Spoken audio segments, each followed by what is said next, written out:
Because a lot of times, especially if we're trying to do some dynamic kicks, you'll hear, and then I'm gonna fall into something. Bam.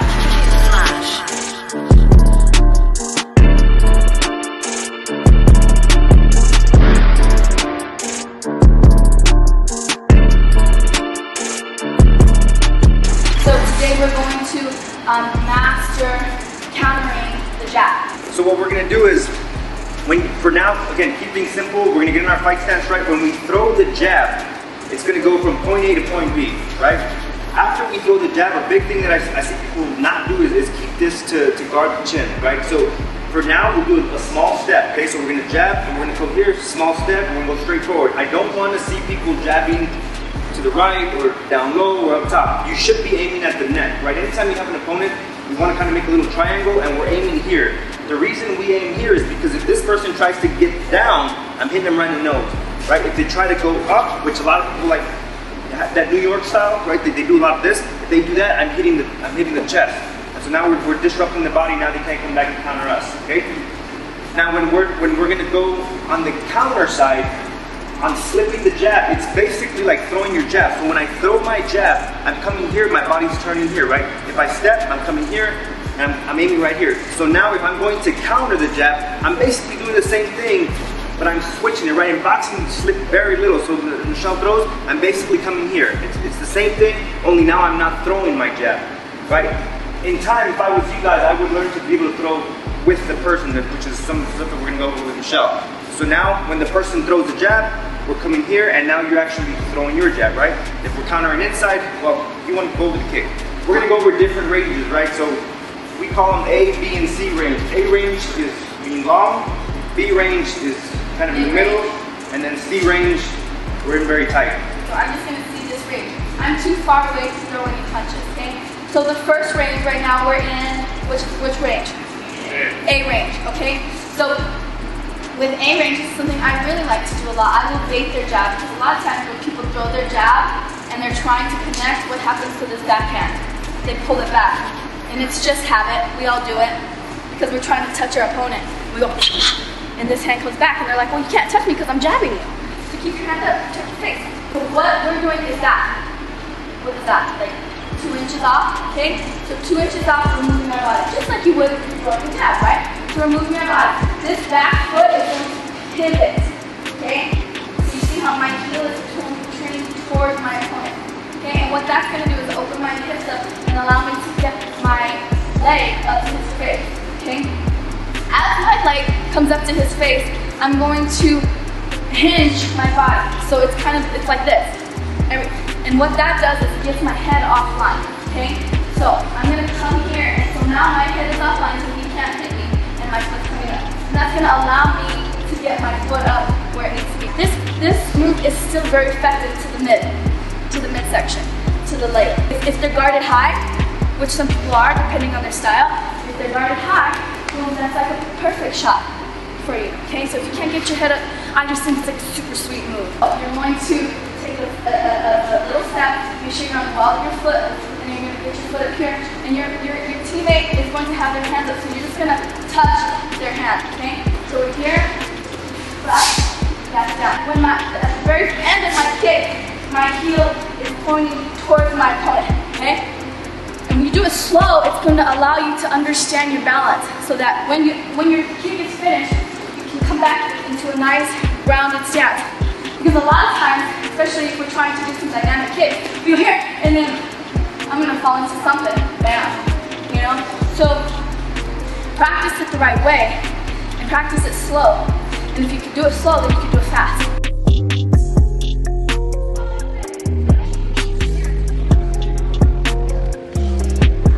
You have to intercept their jab while they're jabbing. Because if you wait until they jab to do it, then they're just gonna jab you again.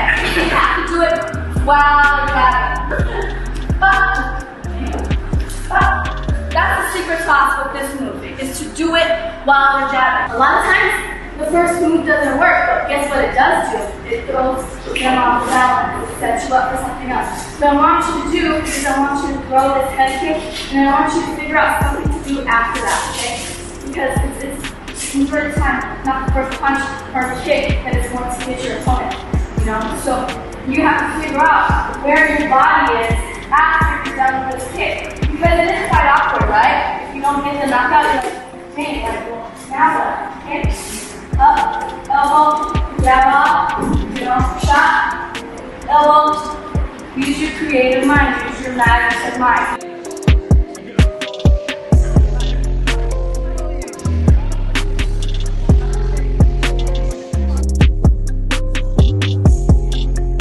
Let's see some, come on girls.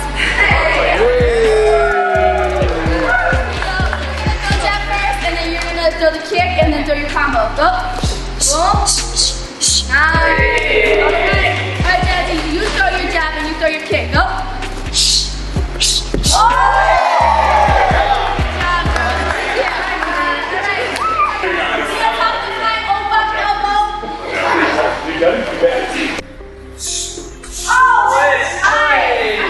Like that one. That's good. Alright, go. Nice. Good. Level change with the body. Good job, guys. That's good. Okay. Who's throwing jab first?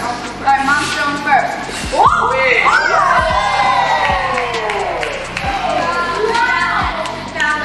Alright.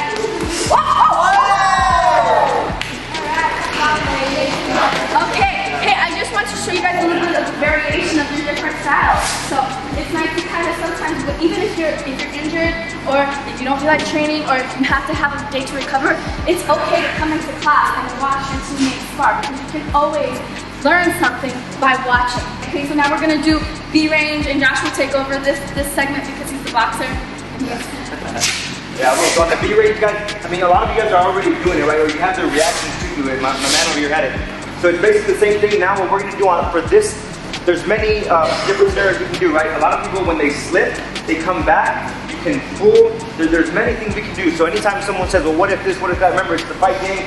You can do a ton of things, right? But for this drill, all we're gonna do is we're gonna step with this one almost at a 45. So when Michelle jabs, I'm coming here.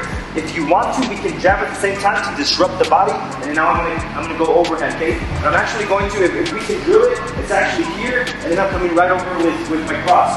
So it would be slow here, and then I'm coming right over so that I can now attack if I want to, okay? So with this movement, I would say that the footwork is key. Very important. Okay. So when we go to jab, the back foot is already moving, okay? So I'm coming here and setting up. All my power should be on this leg so that I can now throw my cross. Right, so I'm here, and I'm coming here so that now I can do whatever else I want to do, right? So we're gonna go here to here and then forward. So let's all stand up, okay? So it's jab for jab. Again, we are not blocking the jab and then attacking. We are attacking with the jab. We are intercepting the jab. Okay? Our defense is our offense. Pretty much, we're just kind of skipping back here. Yeah, so it's just a skip. So let's do that a couple times. So here. Perfect. Good. Front back. Now remember, the biggest key, guys, don't go too much here where now we're square. So it's just we're here, and now it's just a little bit, just very minor. So just a little bit is a shuffle, right? Pop up, pop up, pop up, pop up.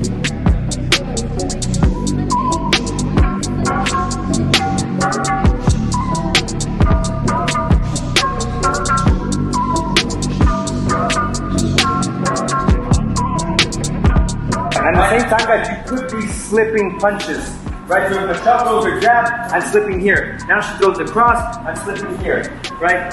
So it's just, I mean, you're basically just slipping, we're just not throwing. If we're doing it at first, then we want you guys to throw while they're trying to do their thing, right? So if we're slipping here, I'm throwing here. If she throws her cross, I'm here. And butt head right, she's going wide. But that's how the fight happens, right? We're going inches. Inches. Okay, so it's like this. Okay, we're gonna go on 3 counts. So it's 1, 2, 3. 1, 2, 3. Now. So when the jab goes out, the right back foot goes to a 45, right? So we're basically coming here. So when I'm coming here, when my jab goes out, my back foot goes back, right? And Josh, I have a question because some people aren't as long and they have problems getting an angle on that back 45. So I told you sometimes I have that same problem. So I take a step to the side so that I can. Yeah, so she doesn't go further back. I don't go back. I like to step to the side, and that's what gives me the angle. Okay. That same thing. Boom. Boom.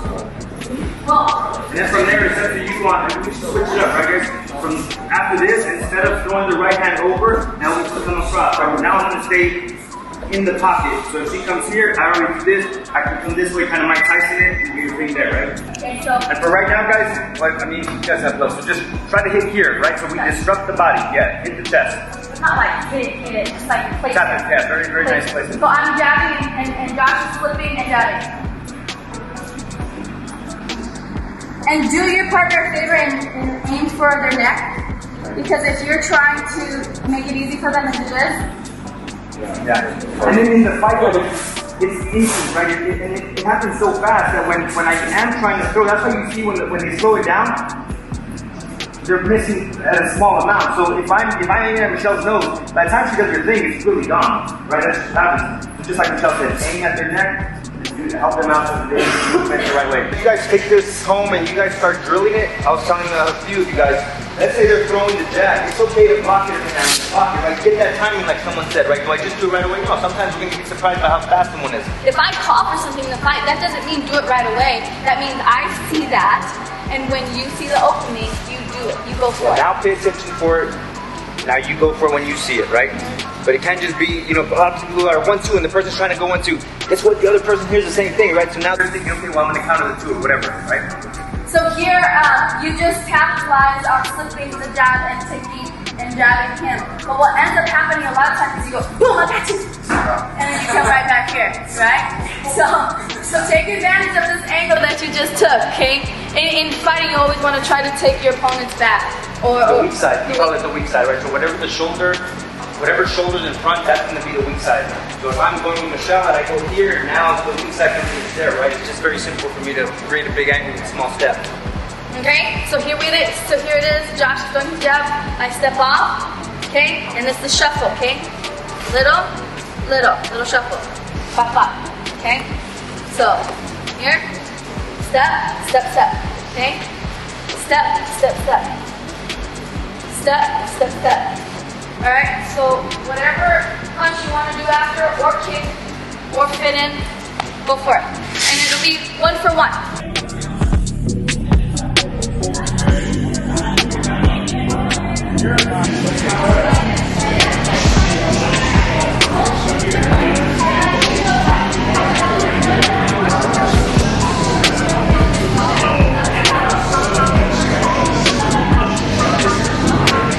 My sports psychologist, what he calls them are power words, and they're basically like triggers. And so we picked a certain amount of phrases to become my power words. Confidence, flow, focus, vicious, mom champ, greatness, win. Those are some of my power words, and I use them in different ways. And so what I've done is I've built this bank of power words that I can call upon when I need to. I think the katas helped me with the muscle memory. And I was a lot better at the katas in the forms than I was at fighting. And I think that's why I continued to fight, because it bothered me that I always got beat up, you know? And so I continued to fight. But I do think that after sport karate, I did Kempo, and then I did Wushu for a couple of years. And I think the Wushu really helped me with my explosive movement. It helped me with my level changes. It helped me with my dexterity and my flexibility. So definitely all those